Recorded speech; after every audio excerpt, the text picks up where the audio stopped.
આકાશવાણી અમદાવાદ વડોદરા. હવે સાંભળશો દીવ જિલ્લાનો સમાચાર પત્ર. લેખિકા ભારતી રાવલ. દીવમાં હાલ તહેવારની સાથે સ્થાનિક સ્વરાજની ચૂંટણીનો માહોલ જોવા મળી રહ્યો છે.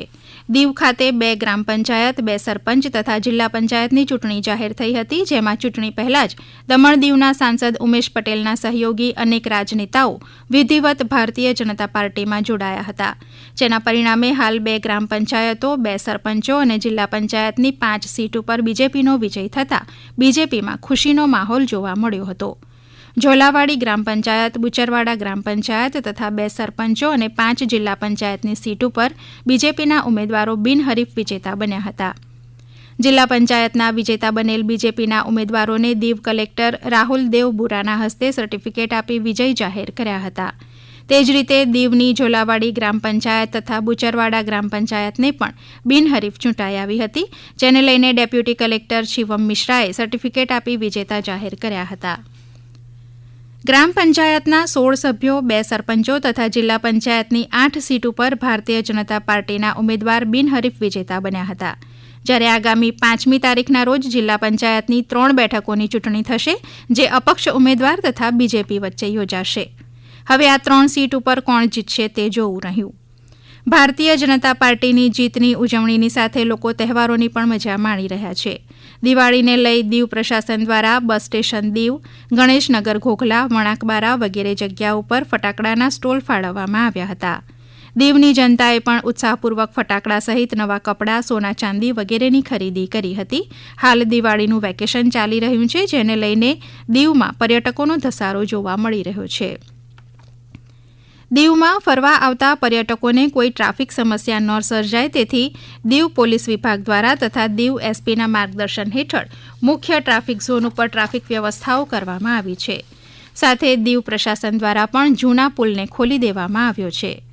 દીવ ખાતે પર્યટકોને કોઈપણ પ્રકારની અગવડ ન પડે તેથી પોલીસ વિભાગ દ્વારા ખડેપગે ઠેર ઠેર પોલીસકર્મીઓ ગોઠવવામાં આવ્યા છે. પોલીસ બંદોબસ્ત સાથે લોકોએ દિવાળી પર્વની ઉજવણી કરી હતી. લોકોએ આ વર્ષ બીચ ઉપર ફટાકડા ફોડવાનું પસંદ કર્યું હતું.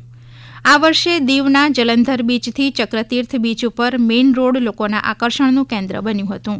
અહીં દિવાળીના દિવસે ઉના તાલુકાના પર્યટકો તથા સ્થાનિકોએ બીચ ઉપર ફટાકડા ફોડીને દિવાળીનો આનંદ માણ્યો હતો.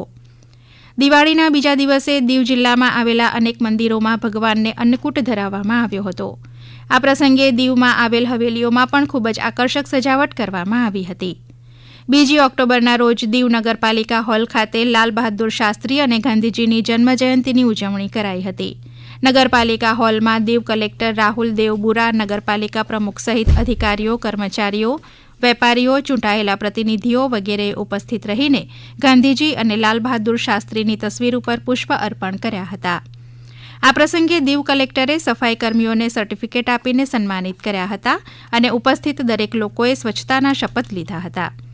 2 ઓક્ટોબરે દીવ ખુખરી મેમોરિયલ અને દીવ નિવૃત્ત યુદ્ધ જહાજ ખાતે વિકસિત ભારત કે સંગ કલા કે સંગ કાર્યક્રમ અંતર્ગત વિવિધ કેટેગરીના લોકો માટે સ્પર્ધા યોજાઈ હતી.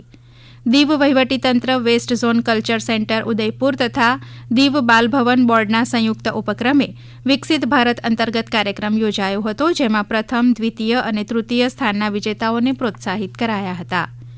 દીવ ખાતે 2 ઓક્ટોબરથી 8મી ઓક્ટોબર સુધી વાઇલ્ડ લાઇફ વીકની ઉજવણી થઈ હતી, જેમાં વિવિધ સ્પર્ધાઓ યોજાઈ હતી, જેમાં નિબંધ સ્પર્ધા, ક્વિઝ કોમ્પિટિશન, પેઇન્ટિંગ કોમ્પિટિશન જેવા અનેક કાર્યક્રમો પણ યોજાયા હતા. આપ સાંભળી રહ્યા હતા દીવ જિલ્લાનો સમાચાર પત્ર. લેખિકા ભારતી રાવલ. પ્રસારણ આકાશવાણીના અમદાવાદ વડોદરા કેન્દ્ર પરથી કરવામાં આવ્યું.